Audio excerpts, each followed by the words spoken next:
Sakedap deui bersih dipidangkeun carita dongeng Sunda nu dirope aku Kang Daya Aditya Incu Ki Sunda. Wilujeng wayah kieu wae wilujeng ngadangukeun. Marangga atuh baraya ka parayun sadayana.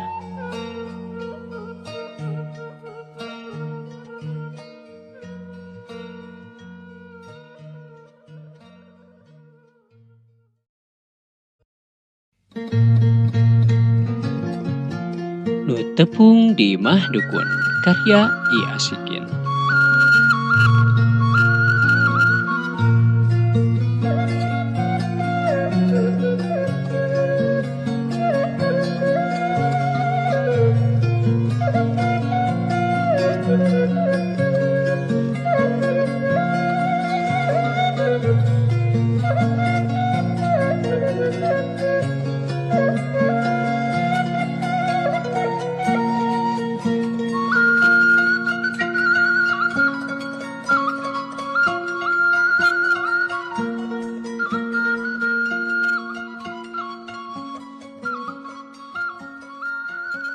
Sabada ngararaas di walungan Cisungkan, lempang teh naik deui nanjak di tanjakan baeud.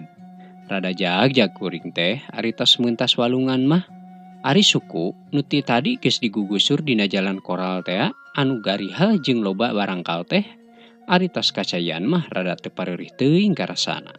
Lumayan kuring lempang teh turun unggah aya kana 7 kilo mah. Ari batina tiban nganahna bae. Kukuring dirarasakeun sambari harita teh ngurutan dampah suku jeung bitis. Malahan mah kukuring teh dikompres ku cai lebu anu rada hanet. Tapi ari hate ngan galecok bangun uleh ku heran, ngaheran-herankeun kaki sobat kuring nu baheula. Nah, ayeuna mah manehna teh bet jadi dukun sagala. Nya henteu loba catur deui atuh harita kukuring ditanyakeun ka manehna. Nya pas manehna ditanya kukuring teh, manehna oge ngajawab seperti kieu. Ah, teu kudu heran euy. Dewek mah ngadukun soteh ngamapatkeun situasi we. Pokna bari ngasongkeun lahang dadakan ka kuring. Uyup geratah, bir cap kawung, seger geura wayah kieu mah. Lahang tina panci harita dicicikeun kana gelas. Nya regot teh ku kuring diinum, beak kana 2 gelas mah. Atuh eureuleu we kuring teu teurab. Nikmat pisan karasana. Lain eta Kang maksudna ngamapatkeun situasi kumaha ieu teh? Kuring nanya deui ka manehna. Menika ku belot si laing mah euy. Kawas lain orang kota bae. Ayeuna teh pan zaman edan, loba nu marabok, mabok kakawasaan, mabok kauntungan, geura tenjo we ku si laing. Ari geus kitu kumaha? Pan urang oge sahenteuna kudu milu untung. Pan ayeuna mah usum pamerataan lain. Tah ku carana kieu teh, ku jalan ngadukun teh berkah hirup kuring ayeuna mah kakeceretan ku rejeki tinu baleunghar teh. Ari kuring harita teh dibere jawaban seperti kitu kur bisa ngahulang bae. Can ngarti kana maksud ki sobat teh. Lain euy. Teu nyangka saeutik-eutik acan kuring mah yen poe ieu rek anjangan ku si laing. Rek we atuh pikir dewek geura mumbara di dieu geus puluhan tahun henteu mah. Karek ayeuna pan si laing ngelol ka dieu teh. Nya Kang, rumasa tina kitu mah kuring teh karek ka dieu. Tapi lain teu hayang pan panggih jeung akang teh. Ngan nya kitu teh we geuninganan ari hirup mah teu boleh rea ku pangabutuh. Malahan mah Kang ayeuna oge ka dieu teh kuring mah sanyana rek minta tulung ka akang. Percaya da kuring oge euy. Biasana nu datang ka dieu mah jelema nu aya pangabutuh nu teu bisa diakalan ku jelema pinter. Malahan masa temanna basa si laing bepuntenan teh sangkan dewek mah maneh teh awewe anu kungsi 2 kali datang ka dieu euy. Tapi teu nyangka geuning si laing nu datang. Kitu pokna manehna ngomong ka kuring. Ari ngomong kitu teh manehna sambari ngusiwel ngaluarkeun buku tina sakuna anu dibungkus ku plastik leutik. Tah geura euy, ilikan ieu teh ngaran-ngaran jelema.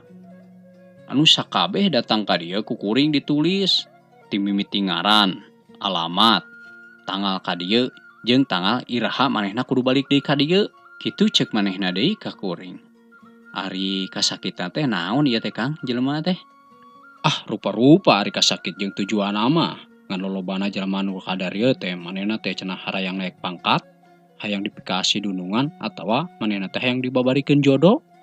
Kitu pokna cek manehna deui ka kuring. Malum tuh da euy, jelema nu teu normal jiwana mah kahirupana ge kalah kalang kabut. Tapi da sok calager meureun nya. Ah nyaho teuing cager jeung heuteuna mah. Ari kuring mah seja ikhtiar we. Tapi da ku kituna mah pasien teh beuki dieu teh beuki loba wae nambahan ka kuring. Beureunan sing horeng pabeja-beja jigana mah. Ngadenge jawaban seperti kitu, nya manehna jeung kuring oge seri leutik ngabandungan para polahna jelema. Geuning teh sidik mah nya Kang paciwit-ciwit lutung, tos nyiwit teh diciwit deui. Nya kadituna mah tas nipu teh ditipu deui meureun nya ari kitu mah. Ah teuing atuh hari kitu mah, ceuk manehna deui ka kuring. Ari si laing euy rek naon datang ka kuring? Lain kuring teh boga tanah. Aya mah secak ngewok mah, tapi da tujuanna mah teh hayang dipelakan jeruk. Ngan bejana we di dieu cenah sok ngajualan bibitna kitu, mata kuring teh datang ka dieu. Ngadenge jawaban kuring seperti kitu, manehna kalakah seuri. Mending gagak henteu mah. Eta euy, panya teh si laing kos nu sejen, rek ngadon tatamba. Ari kira-kira butuh bibit jeruk mah tuh nanyakeunana kudu kasih kaslan, sugana aya keneh eta ge. Ngomong kituna teh, manehna bari cengkat. Tuluy we ngagorowok ka anakna, anu kabeneran imahna teh aya dipelebah-lebakeun imah manehna. Harita manehna ngagorowan anakna tina janela. Kaslan, kadieu ngelol heula sakedeung. Kitu ceuk manehna ngagorowan anakna nu aya di imah lebak. Aya naon, Pak? Lain eta euy, bini jeruk teh aya keneh. Aya, Pak. Kana 100 tangkalan deui mah jigana mah kurang leuwih lah sakitu. Syukur atuh aya mah. Agehan we anu baradagna unggul, ieu keur kirimeun ka urang dayeuh. Kitu ceuk sobat ka anakna. Ah, Kang tong loba-loba teuing da tanahna oge ngan satapak peucang. 10 tangkal we kuring mah cukup. Kitu cek kuring ka manehna. Oh, panya teh puluhan hektar. Ah, puluhan hektar ti mana, Kang? Mesingna kuring teh naon? Aring geus kitu mah, geur bae manehna jeung kuring teh ngadongeng ngaler ngidul. Pait cenah perjalanan hirup ki sobat teh. Make ngalaman buburuh dagang es lilin sagala. Manehna teh ngajingjing termos kawas bolon. Ari hasilna ngan ukur bisa meuli beas sapoeun. Lila mah manehna teh pangangguran. Ngisi waktu dina pangangguran manehna teh diajar nyangkok. Ngisian tanah teh tinggal mitohana. Nu di lamping, nu di pasir, anu geus parinuh ku jukut jeung eurih. Nya teu lilah mah ku manehna dikeureuh we dipaculan, dipiara. Eurih anu ngagegedeg teh beak ka akar-akarna didurukan ku ki sobat.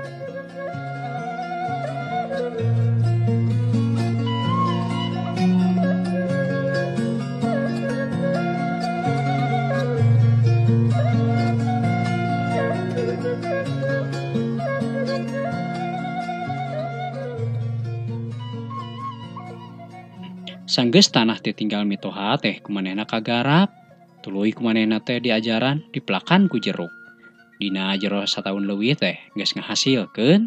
Kulantaran hirup ki sobat teh kekereuheut. Atuh ayeuna mah manehna ge geus boga kebon jeruk sorangan. Jeung kacidalegana deui sakitu mah keur ukuran kebon jeruk teh. Aya kana 2 hektar mah. Ari geus neut-neutan kitu mah, geur bae manehna teh pada ngomongkeun yen ki sobat teh sabenerna mah hirup bisa maju teh alatan manehna sok tatambah ka dukun. Daek tatanya kanu aruninga kitu basana mah. Teu kapalang manehna teh disangka munjung sagala cenah ka gunung. Ari ngadenge babasaan seperti kitu mah ki sobat terambil pusing. Nya manehna mah kalah ngahajekeun bae. Malahan mah manehna sorangan ayeuna nu jadi dukun. Kapalang disangka goreng cenah. Ceuk manehna ka kuring.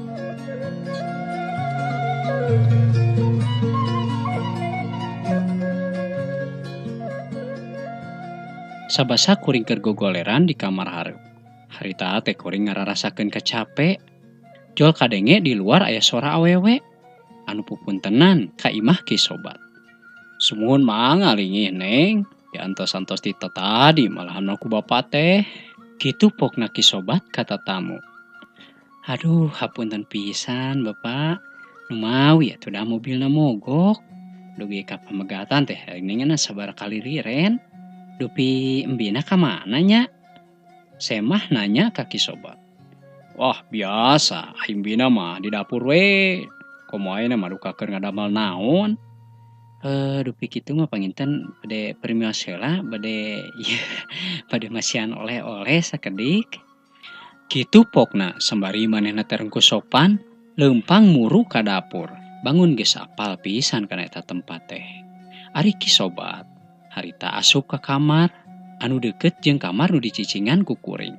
Teu lila harita teh kadenge Semah jeung pribumi ngararomong di kamar paragi ritualna ki dukun meureunnan. Kumaha ayeuna teh tuang raka teh Yi? Numawi nyata Pak, bet kitu wae geuninganan. Nya seueur we nu sirik panginten, malahan mah dibarengan ku fitnah sagala ayeuna teh. Teu kaupaya nu maju geuninganan bangsa urang mah. Ayeuna teh bade dialihkeun nyepeng bagian anu garing pisan.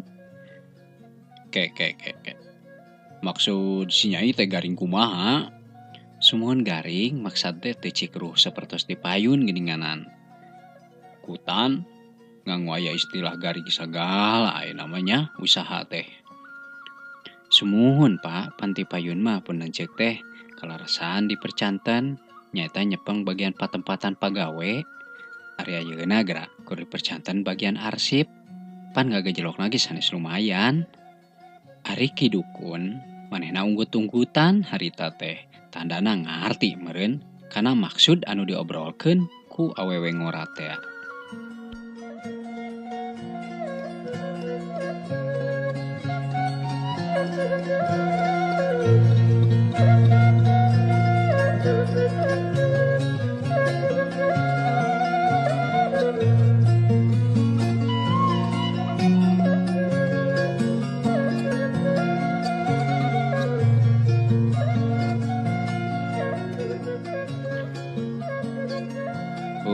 Ari pamaksadan si Nyai saterasna kumaha?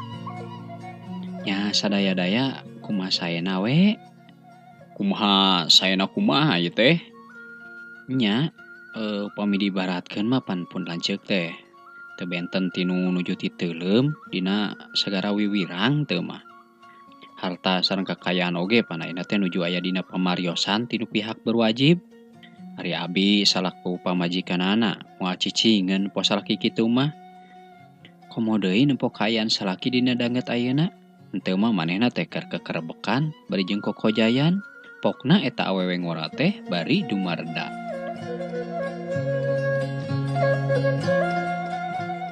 Leres Nyai kitu. Di lain-lain ge Nyai mah istri satia, kayung yun keur geulis teh.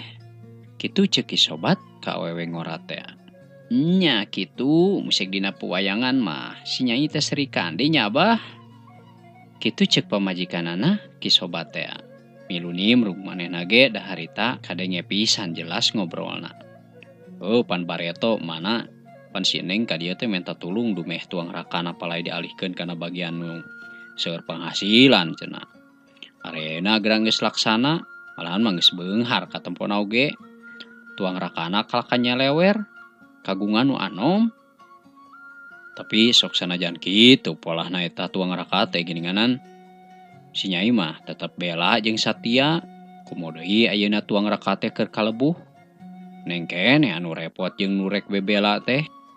Kitu pokna ceuk Kisobat ka tamuna. Ari tina bilik nu melenge katara Semah teh nyusutan Cipanon ku saputanganna. Sembari manehna teh nuluykeun caritaanana. Nuhun Abah, menika santeuna manehna teh nyolok mata pisan duda. Harita mah manehna teh kawinna teh jeung pagawe bawahanana anu memang jeung abdi oge parantos wawuh eta awewe teh. Kitu anu kadenge ku kuring.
duka di kumaha dipiarana eta Nyi Semah teh sapeting harita. Kanyahoan so teh sabasa isuk-isuk we dina bak kamar mandi bet pabalatak rupa-rupa kekembangan jika nama urut ngamandian nu tatamba kawasna. Sabasa isuk-isuk sabat kuring keur jongjon moyan dina bangku pipir imah kisobat. Katara ti lebak teh aya awewe duaan. Nu saurang ditiung ku anduk. Sabasa ngaliwat ka lebah kuring teh eta duanana eureun heula. Sing horeng Nyi Semah teh tas ngarala jeruk jeung pamajikan kisobat teh. Nu lobana saayakan mentung. Manira ruhruy katempona eta jeruk teh. Ujang bade si Ibi nawaran ka kuring. Sumuhun bade Bi. Pangmisahkeun we abdi mah biasa sakadik mah keur bakal di jalan ke. Kitu ceuk kuring nembal pamajikan kisobat teh. Nya atuh ujang keun bae. Ke ku Ibi urang pisahkeun tembalna.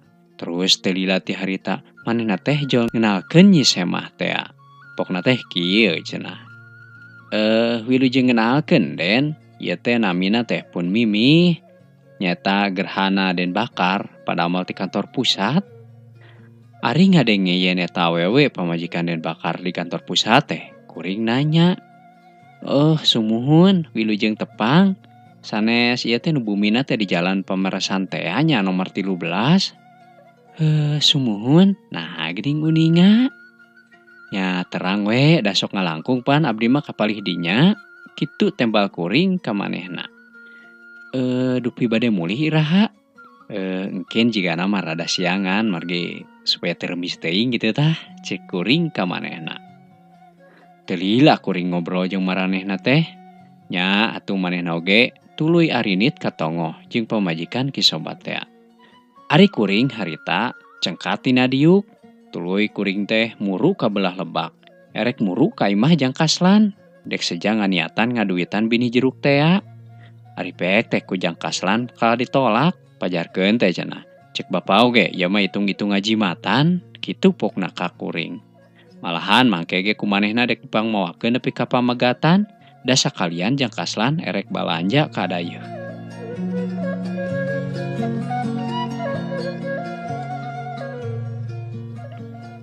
Sakira wanci jam 8 isuk-isuk. Sanggeus sarapan kuring nya pambitan. Nu tadi nama rencana terek balik nyorangan, tapi bet jadi duaan geuning. Da kusabab Neng Mimi oge ngilu balik. Nurut ludeung cenah. Ujang kade nya ieu mi HP, cek pamajikan kisobat ka kuring. Sambari manehna teh seri. Keun bi lah sing percaya ka kuring. Kitu ku kuring ditembal teh. Ari di jalan mimiti mah pabetem-betem kuring jeung manehna teh. Nu kadenge ngansor sapatu we dina jalan koral anu garihal. Ari kuring jeung manehna bisa lempang-lempang soteh bobohan we nutur-nutur tapak anu geus lidig urut batur. Ari nu saterusna mah babaduyan we mapay jalan satapak. Manehna ti heula kuring pandeuri. Duh ieu teh mudun kumudunanya Kang matak ti kusruk. Kaditukeun nanjak menika cidang ngahegakna. Kitu cek Neng Mimi ngamimitian muka carita. Nya kitu teh Neng. Di dunia mah pan teu aya nu langgeng, cek kuring nembal ka manehna. Nya Kang, ream nya mun unggal dinten kedah ka dieu. Teu cara di kota pan tumpakan burber indit ka ditu ka dieu ge babari.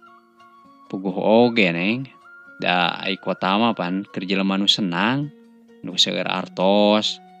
Ari keur pasisian model kieu mah keur jelema nu jiwana parantos tentrem, teu galider ku titinggalan, ku dadanguan, anu sok ngarobeda ceuk kuring ka manehna.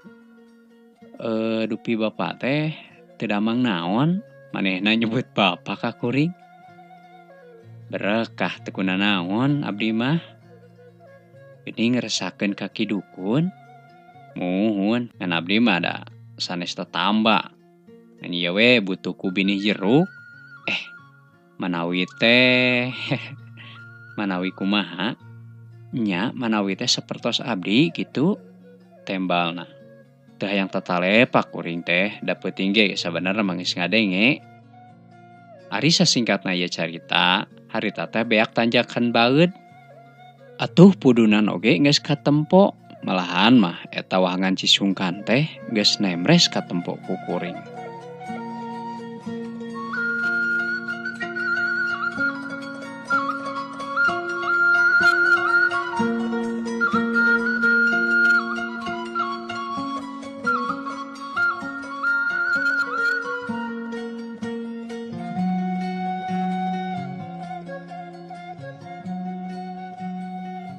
Sanggeus saya di sisi wahangan Cisungkan, harita teh kuring singkil, malarkeun calana supaya teu kabaseuhan. Ari manehna mah cukup kunyingsatkeun rokna bae, digilingkeun kana luhureun tuurna. Dicekelaana teh ku leungeun kencana. Ari leungeun katuhuna mah dipake nyeklan kantong ku manehna teh. Ari wahangan Cisungkan teh di sisi mah ngan ukur nengahan bitis, nya ari geus ka tengahna mah ukur tiban semet tuur. Cai satoro jolna ti leuweung teh atuh. Ngagenclang kacida cenemrang herang. Eta wahangan teh katempona menika dasarna pisan. Tingko lebat beunteur jeung parai, kagamahan ku kuring jeung manehna nu keur meuntas. Nyorang wahangan Cisungkan paduduan, teu aya jalma nu ngaliwat. Nya ari pas pelebah nu jero mah neng mimih oge menika ti pepereket, nyakelan kana pupeuteyan leungeun kuring. Malahan makalangkang pingping nu mulus teh kuat kokolebatan dina cai, saban ngalengkah oge katempo bae. Hanya kala awewe deungeun. Bareng geus nepi ka peuntas, reg ngarandeg. Pas pisan dina pelebah batu nu nemrak. Nya pelebah dinya sukuna nu baraseuh teh disusutan ku manehna ku saputangan. Sanggeus nyorang wahangan Cisungkan mah, ayeuna mah jalan teh geus tinggal datarna. Malahan mah kenca katuhun jalan teh pinuh ku pahumaan. Anu parena teh garek kumunda katempona oge. Tinggeleber di dinya teh tikukur kagerewahkeun ku kuring. Diselang-selang oge kucing torolongna puyuh anu meuntasan jajalaneun. Duh, ku sayana we aya rencang. Paminyorangan mah moal wantun, abdi teh ngalangkung ka dieu saleresna mah. Komo daerah nu palih payuna mah menika caneom kapilarina ge. Kitu ceuk manehna muka deui carita. Dupi kamari sareng saha ngalangkung ka dieu teh? Nya sareng rombongan nu tos balanja ti dayeuh tembalna. Sabasa reureuh dina catang sisi jalan, manehna nanya, "Dupi akang teh tos kagungan putra?" "Ah, putra ti mana, Neng? Bojo ge teh acan gaduh." "Ah, nya Kang nu leres. Leres pisan akang mah teu acan." "Paingan atuh." "Paingan kumaha?" "Nya paingan basa abdi ngiring muntang ka salira meni ngadeg-deg." Kitu pokna teh, sambari nyusutan kesang anu ngagarajag. "Salaresna mah Neng, kapungkur teh kantos abdi ge ngarencana gaduh bojo. Malahan mah parantos saprukeun pisan kana akad nikah teh. Dumadakan atuh da kalah kabujang disamber heulang." "Paingannya," saur sepuh, "bojo mah gegeberan pati." Kitu ceuk kuring ka manehna. "Disamber heulang kumaha maksudna teh Kang?" "Nya dikawin ku dununganana. Leuheung mun awet mah, ieu mah pan teu acan sasasi-sasasi acan parantos dipirak deui geura." "Kutan? Ku dununganana nya?" "Muhun ku dununganana." "Duh kuteung teuingeun nya Kang. Dupi ngantorna di palih mana pigarahaeun teh?" "Nya eta sakantor sareng caroge Neng di kantor pusat sami." "Saha jenengan istrina teh Kang?" "Nya ai wastana mah Narti. Ari bebengok lalaki anu ngarurujitna mah katelahna teh si Bakar." Ceuk kuring ngabudalkeun ka keuheul. Dikitukeun teh katara Neng Mimi harita beungeutna meuni kanyiak asak beureum. Teu karasa ayeuna mah waktu teh geus nepi deui ka pamegatan. Kasampak harita teh aya Ki Kaslan anu keur nyanghareupan cikopi di warung sangu. Ari binih jeruk mah cenah kumanehna geus dipernahkeun dina bahasi mobil. Anu keur ngajaluk jeruk megat muatan. Pohara kuring ngarasa bungahna. Kusabab geus dibere binih jeruk. Mangkaning ieu mah jeung dipangmawakeun sagala deui. Ngaraskeun meureun Ki Sobat teh ka kuring, da nyahoan kuring mah lain tukang angkat jungjung.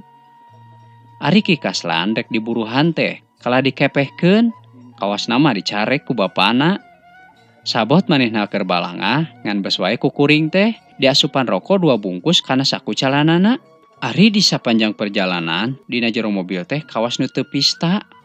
Ari Neng Mimi mah da kabeneran diukna teh dihareup ngan ari kuring mah diukna teh deukeut bahasi. Malahan mapasedak-sedak pisan jeung bandar cengek. Katempo tina kaca spion beungeut Neng Mimi. Menika reuy hate teh malik cua ka manehna. Kusabab nganaha-naha boga salaki nu ngabuaya make hayoh bae ditetamakeun ka ki dukun. Padahal mah atuh antepkeun bae we boga salaki kitu mah cenah jadi pangisi bui kitu kahayang teh. Cak garapan carita pondok anu judulna Nu Tepung di Imah Dukun karya I Asikin teh parantos rengse. Hatur nuhun pisan ka Baraya Incuki Sunda di mana wae ayana, mudah-mudahan sadayana sing aya dina Ginanjar kawilujengan. Panginten dicekapkeun sakitu wae, simkuring Pundai Aditya pamit tur undur diri, wabillahi taufik wal hidayah. Wassalamualaikum warahmatullahi wabarakatuh. Hatur nuhun. Permios.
Salaki Gede Timuru, karya Kang Endang RB.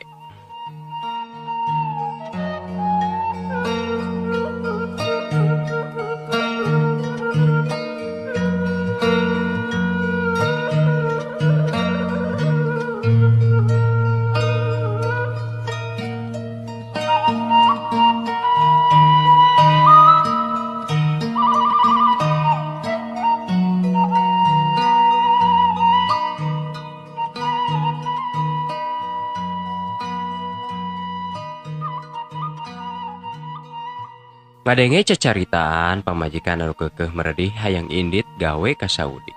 Eta Mangkardi manehna ngarasa bingung ka cida poharana. Ari teu diijinan ku Mangkardi teh.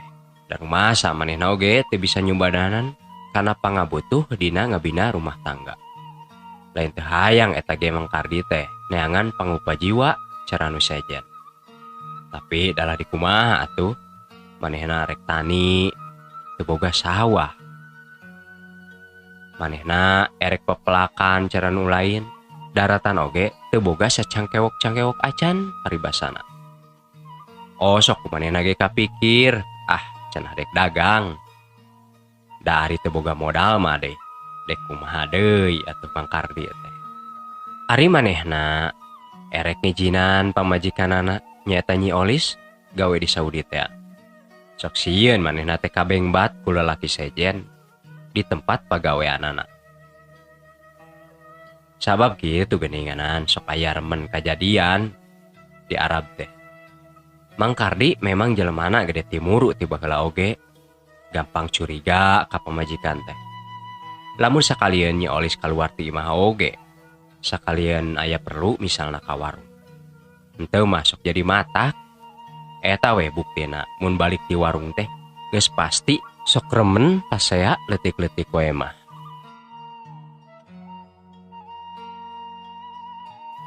Sanggeus sababaraha poe dipikir bulak-balik ku Mangkardi kana tujuan Nyi Olis teh nu hayang gawe jadi TKW. Nu akhirna mah eta Mangkardi teh eleh deet.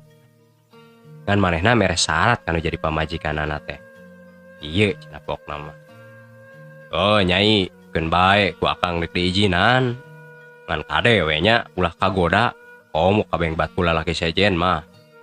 Kitu paribasa. Are akang moal atuh tembal Nyi Olis.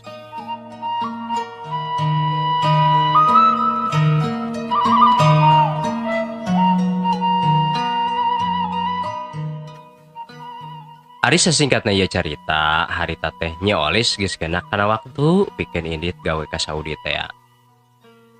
Dina waktu nu samporet eta Mang Kardi pas nalika Nyi Olis dek ini teh pagusur pamajikanana ka jero kamar. Tuluy eta Mang Kardi teh titah nyingsatkeun baju pamajikanana nepi ka semet dada. Tuluy eta pelebah bujal nepi ka semet tarang baga kira-kira. Eta Nyi Olis ku Mang Kardi beteungna di gambaran.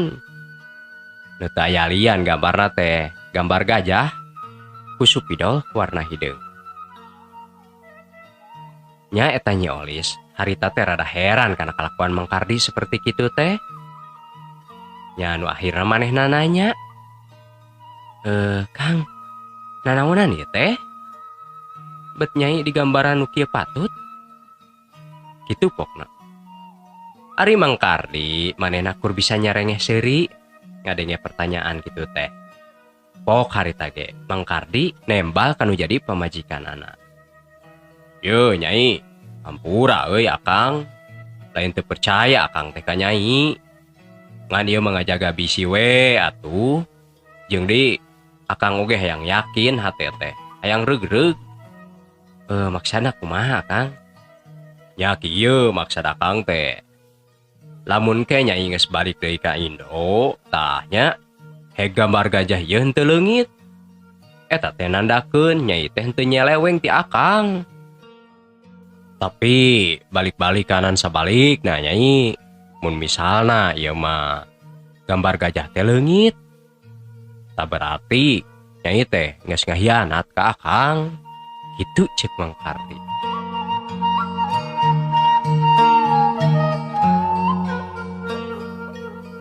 Piraku teuing atuh ari akang. Pan nyai mah niatna ge rek digawe, lain dek ngahianat akang. "Oh, ieu mah bisi nyai." Nya harita teh teu kapapanjangan deui. Da ku sabab rusuh oge Nyi Oni teh geus aya nu ngajemput ti pihak PT.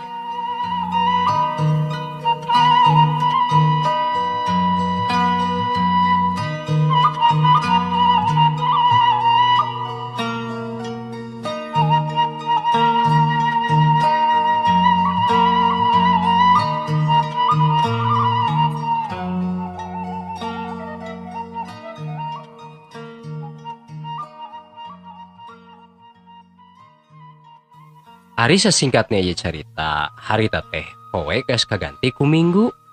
Minggu geus tepung jeung bulan. Bulan oge geus kaganti ku taun. Kurang leuwih harita teh eta Nyi Olis gawena di Arab teh geus nincak deui kana 3 taun. Nya nu akhirna mah cunduk waktu ninggang mangsa, eta Nyi Olis manehna geus balik deui ka Indo. Ari datangna Nyi Olis ti Arab teh dipapag ku Mang Kardi nu jadi salakieuna teh. Eta Mang Kardi manehna semuru rusuhan teu nolih kana babawaan. Eta Mang Kardi harita pas panggih jeung pamajikanna teh manehna jol mariksa beuteung Nyi Olis nu jadi pamajikanana. Malahan maka tempoeun ku batur disingsatkeun sagala eta baju pelebah bujalna. Sanggeus katempo jelas mah eta gambar gajah nu baheula ku Mang Kardi digambar teh aya keneh atuh ngarasa bunga kacida pisan. Sabab di lain-lain ge meureun eta teh nandakeun yen Nyi Olis teh teu kagadabah ku batur. Jeung deui eta teh nandakeun bahwa Nyi Olis teh bener-bener satia ka manehna. Bakati ngarasa ku bunga eta harita Mang Kardi jol-jorojoi boga paniatan. Nyaeta manehna teh rek ngayakeun acara cenah. Malahan mah eta acara teh dek aya grup qosidah sagala pikeun ngarayakeun rasa syukur ka bunga ti Gusti Allah. Nya batur oge salaku tatangga ngadenge pangkardi boga paniatan seperti kitu teh nya atoh we nu aya. Malahan mah iraha teuing aya hiburan seperti qosidah. Da zaman baheula mah aya qosidah teh. Dina panggung bari jeung anu dihias ku daun kalapa. Tuluy we make kertas eno geuninganan sisi-sisina teh dibuleud-buleud da kitu nya para wargi. Bari jeung speaker teh speaker langsung ditemakan memran teh ya sanes sistem. Da seueur atuh nu lalajo teh. Tah kitu deui cara dina carita ieu. Malahan mah cenah aya beja yang nu dek nonton oge. Henteu mah ti unggal sikluk lemur oge aya.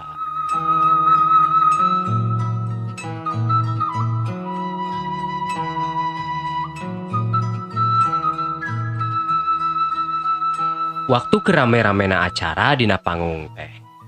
Nya harita terkel memang kardi teh naik. Manehna sejami lupa kaulan nyumbangkeun sora cenah. Nya itung-itung manehna teh nembongkeun ka bunga padah Nyi Olis mulang kalayan salamat.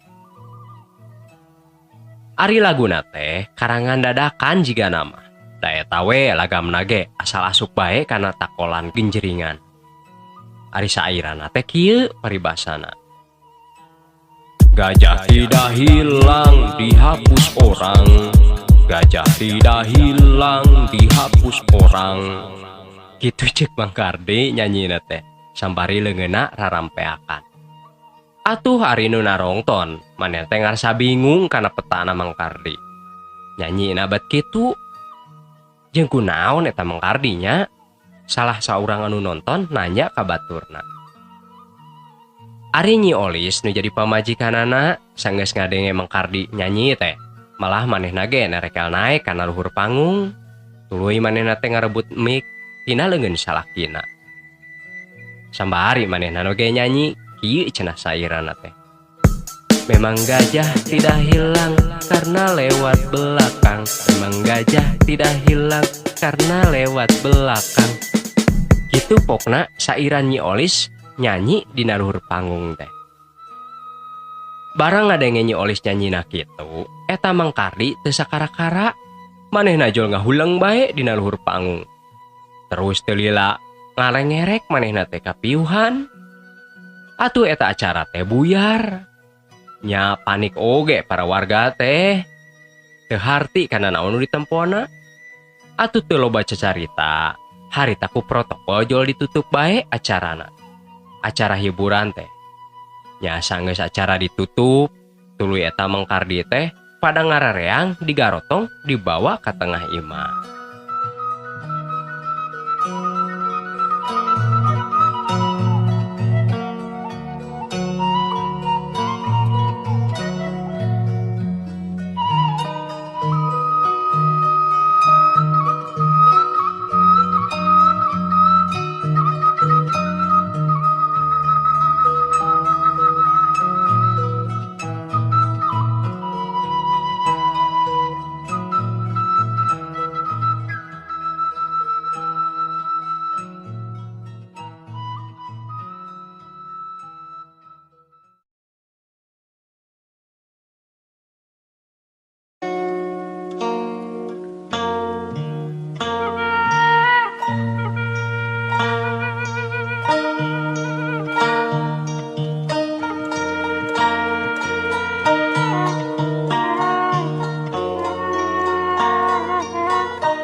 Basa bulan puasa tahun kemari, kuring teh boga sobat ngaranna Kang Dadang.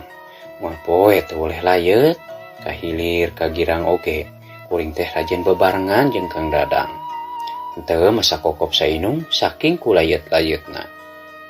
Dina hiji waktu, kuring dititah nyerpis di hiji imah kudunungan. Wayahna kudu munok moek cenah. Da puguh jauh ti lembur eta pagawean teh. Teu mungkin kuring jeung Kang Dadang ari kudu bulak balik ka imah. Saberesna kuring digawe jeung Kang Dadang di poean pertama. Tuluy harita teh wanci geus nicak magrib. Nya ngaranna ge di lembur batur kudu bisa mihapekeun diri paribasana mah. Sanggeus kuring jeung Kang Dadang teh saged lempang ngajugjug ka hiji masjid anu teu jauh ti tempat pagawean. Sarengsena kuring jeung Kang Dadang salat maghrib. Ngahaja kuring teh teu baralik ngadon we nungguan waktu isya. Malah mah kuring teh sempet ngobrol jeung sesepuh di eta lembur. Akhirna mah kuring teh beuki layeut ngaler ngidul sagala diobrolkeun. Ti mimiti nanya ngaran nepi ka lembur padumukan di mana cenah. Nu akhirna manehna teh ngajak monok we di imahna. Tapi ku kuring ge ditolak lantaran di tempat gawe teh loba alat-alat gawe anu kudu pisan ditungguan.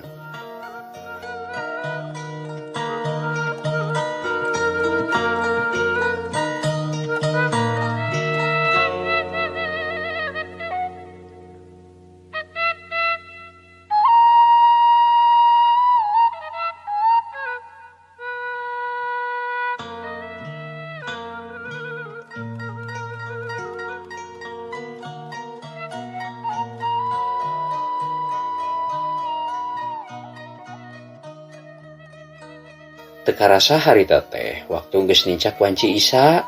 Tuluy kuring jeung Kang Dadang teh salat berjamaah we milu jeung pada tatangan waya di dinya. Sanes kitu mah kuring jeung Kang Dadang teh sejamitan ka sesepuh anu di lemur eta teh. Alasana mah kuring teh melang kana barang-barang anu ditinggalkeun. Kuring jeung Kang Dadang harita leumpang ngagandengan muru ka tempat digawe. Sanggeus nepi ka tempat digawe, kuring jeung Kang Dadang rada ngarandeg. Basa ngadenge aya nu pungbengrang di jero imah teh. Lain Kang. Eta naon pungbengrang nya? Waya nu asup heuh. Cek kuring bari ngareret ka Kang Dadang. Heun gararaneng kitu euy. Boas ya. Cek Kang Dadang nembal ka kuring. Nya harita teh kuring jeung Kang Dadang sajongjongan mah cicing. Tuluy kuring teh lalaunan ngaharewos ka Kang Dadang. Kang, kumaha nya lamun ieu urang hati-hati we. Soalna bisi aya maling gitu tah. Ayeuna mah urang siapkeun tuh di ditu aya kaso. Ayeuna mah urang mawa hiji ewang tuluy asup ka imah lalaunan. Nya harita teh Kang Dadang oge ngaheueuhkeun.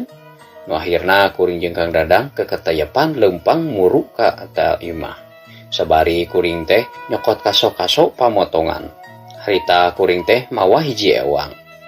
Sanggeus aya di jero imah, kuring teh nutur-nutur sumber sora ti mana. Nu akhirna mah sora teh bung-bung teh geuning di dapur.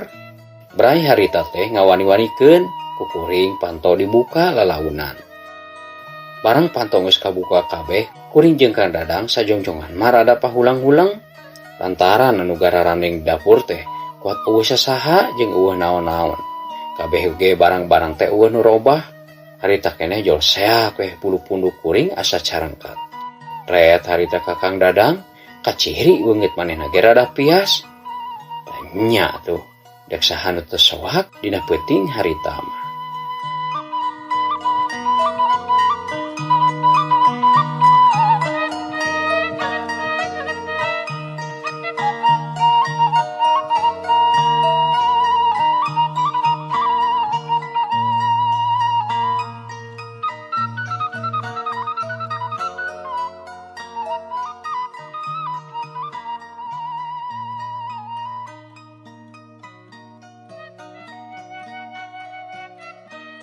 Lain we, buah-buah eta mah jurig. Cek Kang Dadang semua gebrik harita teh. Nya meureunna Kang. Geuning ngeueuh naon tuh jeung barang-barang ge teu robah. Kabeh ge hanger aya di tempatna. Kuring oge semu ngayakinkeun. Dek ning balik yeuh ah. Kuring mah rada sieun ieu teh. Cek Kang Dadang deui bari nyeklan leungeun kuring. Lain aya Kang balik ka mana? Panangkot ge we kieu mah eueuh. Bae da moal pae ku jurig meureun. Tembal kuring ngabeberah. Hari masalah sieun mah. Da kuring ge sarua sieun Kang. Dah tuh da ngaranna ge jelema tuh. Cek kuring nuluykeun caritaan.